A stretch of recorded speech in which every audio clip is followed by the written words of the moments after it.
Hi, I'm Paul Rivera with the Audi Club, and this is the new Audi R8.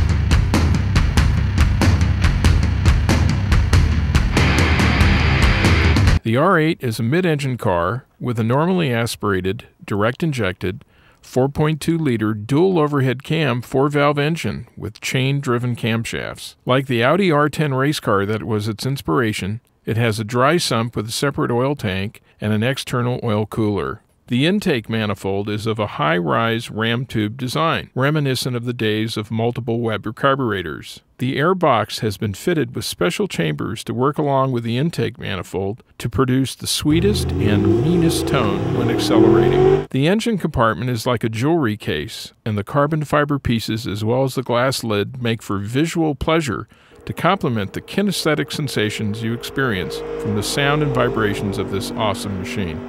The R8 is so beautifully detailed. Notice the carbon fiber interior.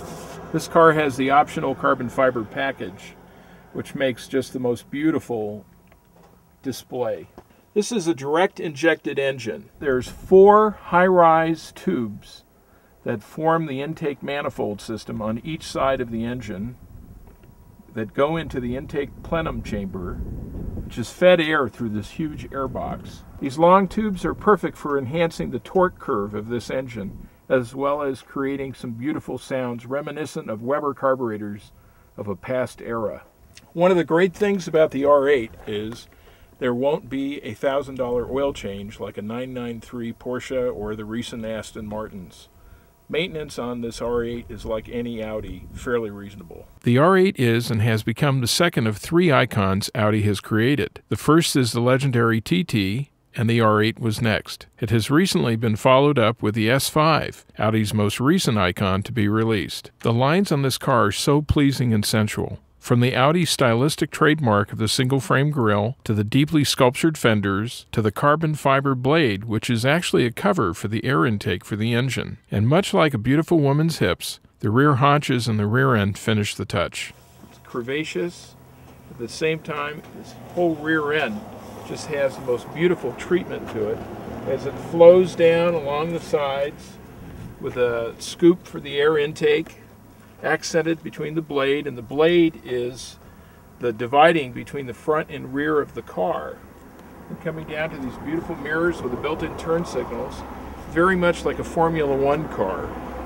The front fenders are sculpted to form these large wheel well openings for the large 235 by 35 19-inch tires. Huge brakes stop this car like there's no tomorrow. The air intakes supply cooling for the brakes as well as for the interior air conditioning system. Large mount for the cooling of the radiator. Beautiful lights accented with the daytime LED lights.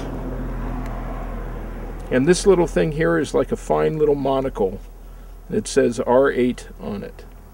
This is the part of the air diffuser system that runs from the front of the car to the rear that controls the airflow under the car. Since the top speed of this car is over 300 kilometers an hour, it's very critical what's done with the aerodynamics of this car, not only in the surface of the car but also underneath the car. The R8 has a drag coefficient of 0.345, the lowest drag of any sports car producing downforce. The drag does not cancel out the engine's power until a top speed of 186 miles an hour. The size of the large air apertures at the front and rear of the R8 was initially determined by the immense amount of cooling air required by the engine and by the brakes. It is a complex formula of caloric exchange and of thermodynamics that needs to be solved. The same design team that created the R8 race car was behind the exterior design of this R8 road version. In order to create directional stability, a complex diffuser underbody was developed in conjunction with the aesthetically correct, automatically extended rear spoiler. Multiple NACA ducts on the underside of the car direct air to cool the front differential, transmission, drive shaft and center differential, brakes, and engine compartment. It is more of a low-flying aircraft than a car. Audi has paid attention to literally thousands of small details in the design of this amazing vehicle. This close ratio 6-speed transmission has the shift linkage through the milled aluminum gate and gets the prize for the best shift feel ever. This linkage is the best shift linkage that Audi has ever made. Through this milled aluminum gate, easy to find the appropriate gear, spring-loaded, and it has just the most beautiful mechanical click to it. Audi quotes a 0 to 62 miles per hour acceleration time of less than 4.6 seconds. And frankly, I think that is way too conservative. A recent Road and Track magazine update to the R8 quotes a 0 to 60 in 4.0 seconds, and I think this is closer to the truth. The brakes are absolutely flawless in this car, with great pedal feel and immense stopping power.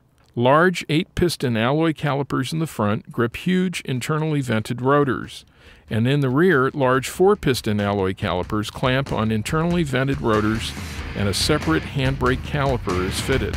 One of the most incredible feats of this car is the excellent suspension. Unlike a Ferrari 360 or even a Lamborghini Gallardo, where your teeth will fall out and your kidneys take a beating from the stiff suspension and rough ride, Audi with its Delphi-developed magnetic suspension is so cushy you will think you are driving in an A8. In the sport setting, it all changes, and the car immediately gets ready for super flat handling on the track or your favorite windy road.